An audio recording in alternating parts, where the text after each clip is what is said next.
Why don't you need chemicals in your garden? Today I'm spreading some mulch and I'm increasing my plants' chance of success.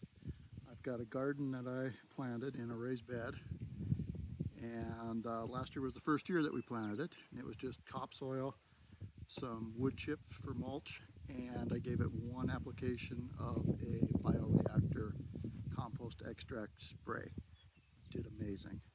This year I want it to do more. How am I going to get more this year? Let me show you.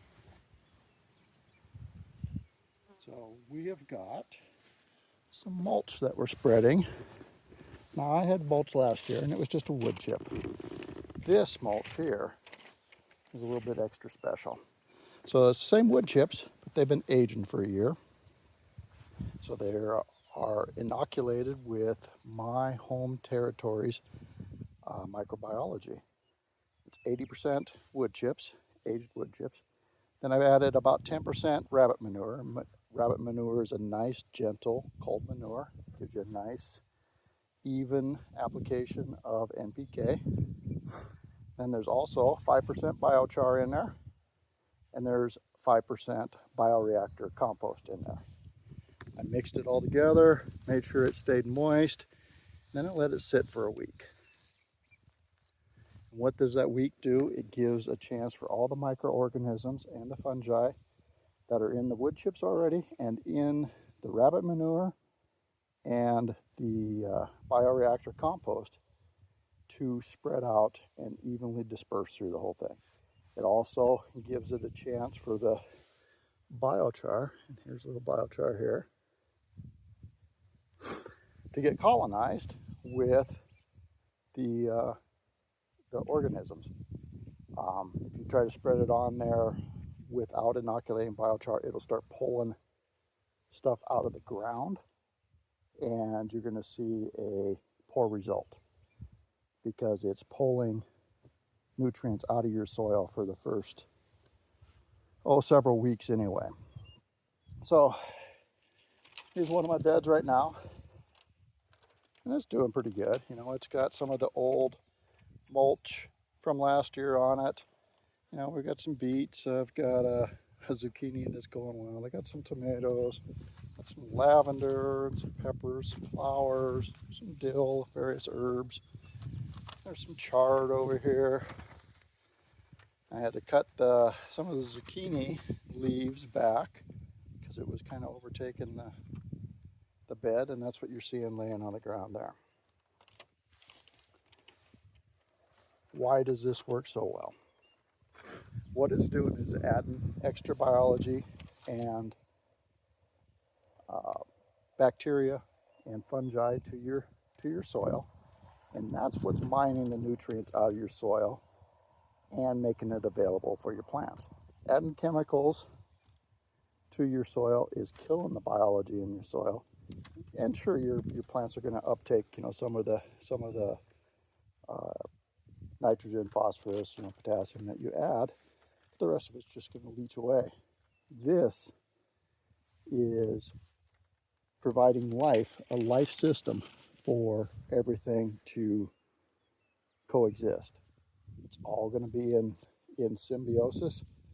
It's going to transfer the sugars that the plants are making through photosynthesis.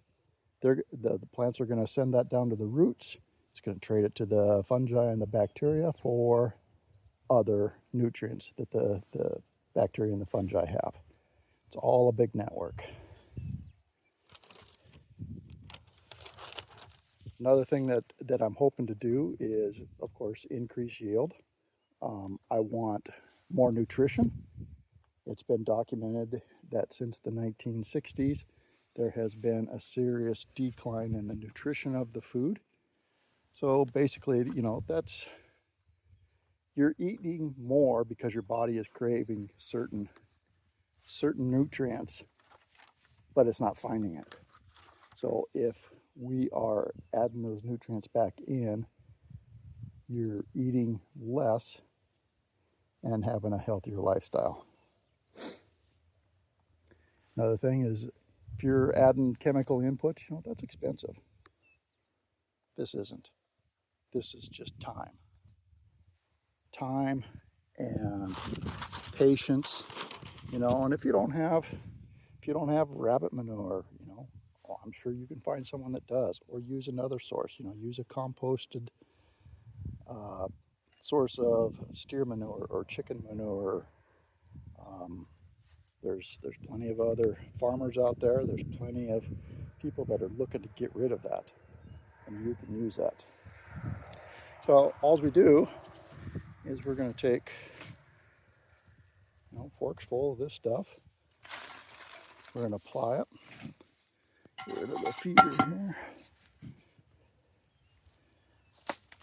Apply a nice layer.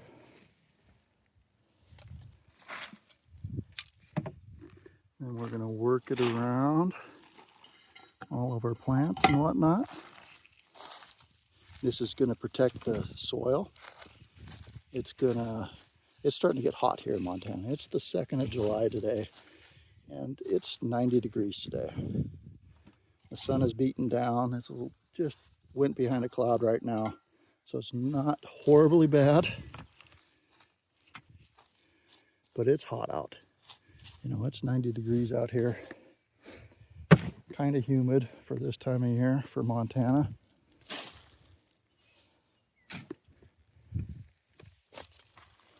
But that sun is really going to bake this soil if you don't protect it. If there's not a ground cover over it, if it's just bare soil, you're cooking whatever life is under there, whether it be a worm, nematode, bacteria, fungi, they're all going to get cooked. And that's not good for your soil either. It's just killing that life. So anyway, I'm going to continue to spread this. Watch me spread it. And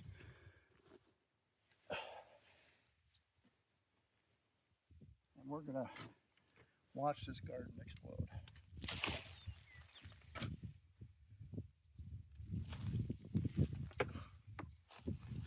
Just work it right into the plants, right up to the plants. Now you're saving time in the future, you're saving water, you're saving your energy, your labor by applying a nice layer of mulch before it gets too warm. You know, and you know, it would even be even more beneficial if I would have got this on a little earlier. But you know, things happen, life happens, and you do what you can when you can.